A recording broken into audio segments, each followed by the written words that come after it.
வணக்கம் சொந்தங்களே. நாங்கள் இந்த இருக்கிற இடம் என்னன்னு சொன்னோம்னா, இப்போ பார்த்தீங்கன்னா தெரியும், அரசடி கந்தர்வடம் வீதியெல்லாம் நிற்கும். இப்போ இந்த இடம் வந்து பொதுவாக வந்து யாழ் மாநகரம்.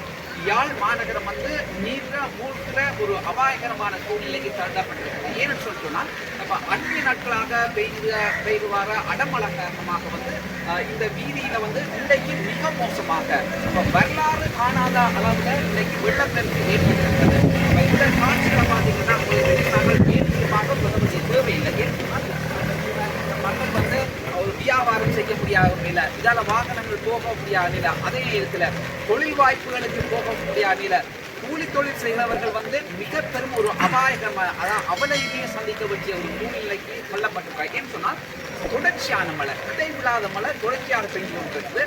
இதால் வந்து இந்த மக்களுடைய வாழ்வாதாரங்கள் பாதிக்கப்பட்டிருக்கு. நிச்சயமாக இதுல மிக முக்கியமான பிரச்சனை என்னன்னு சொன்னால், அதாவது இந்த வடிகாலமைப்பு, சீரான வடிகாலமைப்பு ஏற்படுத்தப்படாததால இந்த மக்களுக்கு இப்படியான ஒரு அவலையில ஏற்பட்டிருக்கு. பொதுவாக இதற்கு பதில் சொல்ல வேண்டியவர்களாக யாழ்ப்பாணம் மாநகர சபை இருக்கிறது. இந்த யாழ்ப்பாணம் மாநகர சபையினுடைய முதல்வர், அது இபிடிபியினுடைய முன்னாள் யாழ் மாநகர சபை மேயராக இருந்த ஜோயஸ்வரி பத்மராஜாவாக இருக்கலாம். அதே நேரத்தில் இமானுவேல் ஆனோல்ட், அடுத்ததாக விஸ்வலிங்கம் மணிவண்ணன். அப்ப இவை எல்லாரும் தான் வந்து இந்த யாழ்ப்பாணத்தில் வந்து முதல்வராக இருந்து ஆட்சி செய்வது. நிச்சயமாக இவர்களுடைய பணி அல்லது இந்த சேவை வந்து சரியாக இருக்குமாக இருந்தால் இந்த மக்கள் வந்து இன்னைக்கு இப்படியான ஒரு துன்பகரமான ஒரு துயரமான நிலைக்கு தள்ளப்பட்டிருக்க மாட்டேன். ஏன்னு சொன்னால், இந்த யாழ்ப்பாணம் மாநகரத்தை ஆட்சி செய்கின்ற ஒவ்வொரு ஆட்சியாளர்கள் விட்ட தவறின் காரணமாக இந்த மக்கள் இன்னைக்கு மக்களாக இருந்தாலும் சரி, எவராக இருந்தாலும் சரி, இந்த வீதியில பயணிக்க முடியாத ஒரு நிலைக்கு காரணம் மாநகர சபை.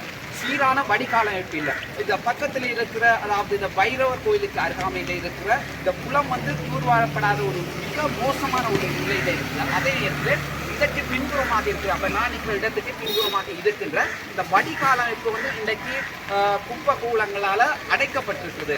நீர் வந்து ஓட முடியாத மிக மோசமான ஒரு நிலை காணப்படுது. இந்த நிலைமையை, அதாவது இந்த பிரச்சனைகளை சரிவர செய்யாத இந்த மாநகர சபை மக்களுக்கு எப்படியான சரியான சேவையை செய்யும் என்கின்ற மிக பெரும் ஒரு கேள்வி எழுந்திருக்கிறது. நிச்சயமாக இது ஒரு விடயமாக இருந்தாலும் கூடவே இந்த வடிகாலமைப்பு என்றது யாழ்ப்பாணத்தை பொறுத்தவரை, யாழ்ப்பாணம் மாநகர சபையை பொறுத்தவரையில அறவே இல்லை என்று சொல்லலாம். ஏன்னு சொன்னால் அந்த அளவுக்கு வடிகாலமைப்பு இல்லாத ஒரு மிக மோசமான நிலைமை காணப்படுகிறது.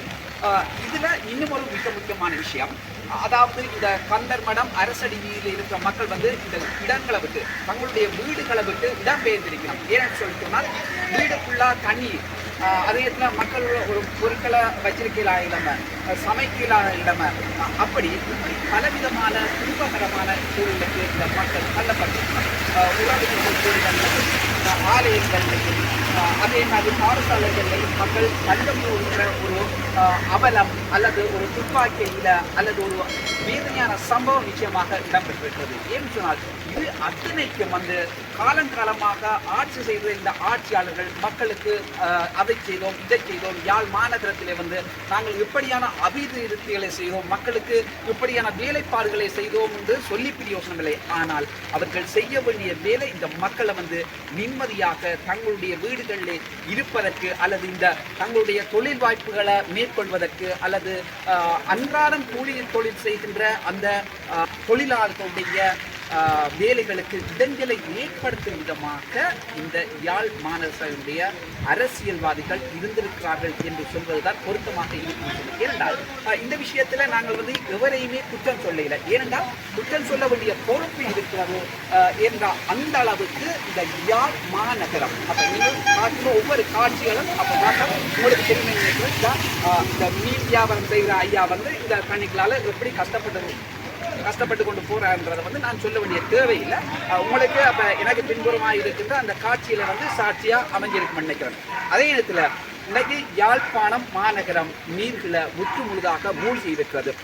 ஊடகங்கள் வாயிலாக செய்திகள் பரப்பப்பட்டு இது வந்து இப்போ வந்து கிட்டத்தட்ட 11:30 இருக்கிறது. இன்னும் மழை வந்து அதிகரிக்கக்கூடிய வாய்ப்பு இருப்பதாக கூட சொல்லப்படுகிறது. அதே நேரத்திலே இந்த யாழ் மாநகரத்தில் இந்த மக்களுடைய அவலங்களுக்கு பொறுப்பானவர்கள் இந்த அரசியல்வாதிகள் என்பதில் எந்த விதமான மாற்று கருத்துக்கும் இடமில்லை. அதே நேரத்தில் முற்றுமுழுதாக அரசியல்வாதிகளை மட்டும் குற்றம் சுமத்த முடியாது. அதே நேரத்திலே இந்த யாழ் மாநகரத்துக்கு பொறுப்பாக இருக்கின்ற அரச ஊழியர்கள் அல்லது அரச அதிகாரிகளும் பொறுப்பு கூற வேண்டியவர்களாக இருக்கிறார்கள். அதே நேரத்திலே யாழ் மாநகரத்தினுடைய ஆணையாளர்கள் மிக மிக முக்கியமாக இந்த மக்களுடைய அவலத்திற்கு பொறுப்பு கூற வேண்டிய பாரிய பொறுப்பு அவருக்கு இருக்கிறது.